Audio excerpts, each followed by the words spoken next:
আজকে আমাদের রেসিপি দই সয়া বড়ি। নমস্কার বন্ধুরা, আজকে আমি খুব সহজ আর খুব টেস্টি একটা রান্না নিয়ে এসেছি। দেখতে থাকুন কীভাবে কত তাড়াতাড়ি সেই রান্নাটা হয়ে যায়।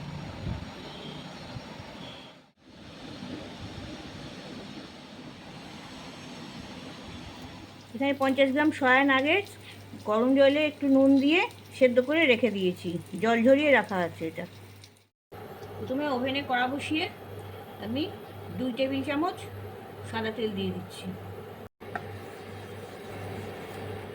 তেলটা গরম হয়ে গেছে।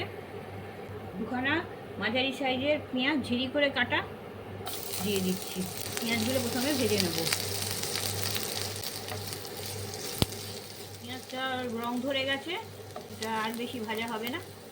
এবার আমি পেঁয়াজেতে 1/2 চা চামচ ঝাল লঙ্কার গুঁড়ো, 1/4 চা চামচ হলুদ, 1 চা চামচ ধনে গুঁড়ো আর 1/2 চা চামচ জিরে গুঁড়ো দিয়ে দিলাম।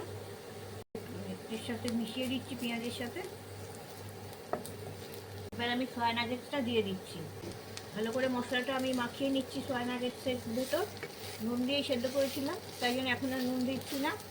শুধু মশলাটা মাখিয়ে একটুখানি হালকা করে শ্যালো ফ্রাই করে নিচ্ছি। আপনারা রান্নাটা পেঁয়াজ ছাড়াও করতে পারেন। পেঁয়াজ যদি না দিয়ে করেন তাহলে তেলের মধ্যে এই মশলাগুলো দিয়ে তারপরে সয়া নাগেটসগুলো দিয়ে দেবেন। 1 মিনিট মতন ভাজলাম। ওভেন থেকে আমি এটা নামিয়ে নিচ্ছি। এটা আমি আলাদা জায়গায় একটা রেখে দিচ্ছি। এখানে 200 গ্রাম টক দই ভালো করে ফেটিয়ে রাখা আছে।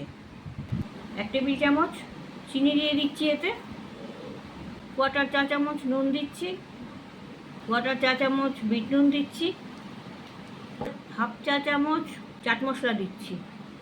এবার এগুলো দইয়ের সাথে মিশিয়ে দিচ্ছি।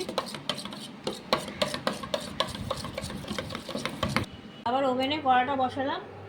কড়াই 2 টেবিল চামচ সাদা তেল আবার দিয়ে দিচ্ছি। তেলটা গরম হয়ে গেছে। 1/2 চা চামচ গোটা জিরে আর 1 চা চামচ চিলি ফ্লেক্স এটা দিয়ে দিলাম। আর এক টেবিল চামচ রসুনের কুচি। আপনারা রসুন ছাড়াও করতে পারেন। এগুলোকে একটুখানি গরম করে নেব। রসুন কুচি, চিলি ফ্লেক্স আর গোটা জিরে এগুলো ভাজা হয়ে গেছে। এবার আমি আবার কিছু মশলা দিচ্ছি। 1 টেবিল চামচ কাশ্মীরি লঙ্কা, 1/4 চা চামচ হলুদ আর 1 টেবিল চামচ কসুরি মেথি এগুলো দিয়ে দিচ্ছি। আপনারা ভালো করে খেয়াল রাখবেন কখন কোন মশলাটা দেওয়া হচ্ছে। এগুলোকে একটু তেলের সাথে মিক্স করে ভেজে নিচ্ছি। 10 সেকেন্ড মতন ভেজে নিচ্ছি। এটা আমার ভাজা হয়ে গেছে। এবার আমি ওভেনটা বন্ধ করে দিচ্ছি। তেলে যে মশলাটা ফ্রাই করলাম সেটা দইয়েতে দিয়ে দিচ্ছি। এটা দইয়ের সাথে এটাও মিশিয়ে দিচ্ছি।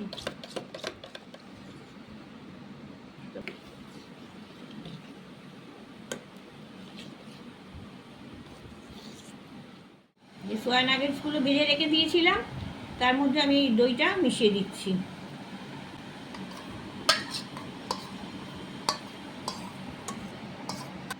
এবার সয়া নাগেটসগুলো এর সাথে ভালো করে মিক্স করে নিচ্ছি।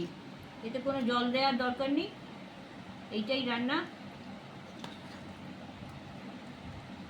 এইভাবে খুব চটপট জলদি এটা রান্না হয়ে গেল।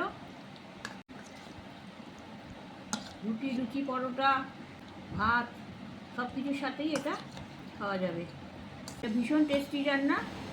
দেখলেন তো কত তাড়াতাড়ি রান্নাটা হয়ে গেল।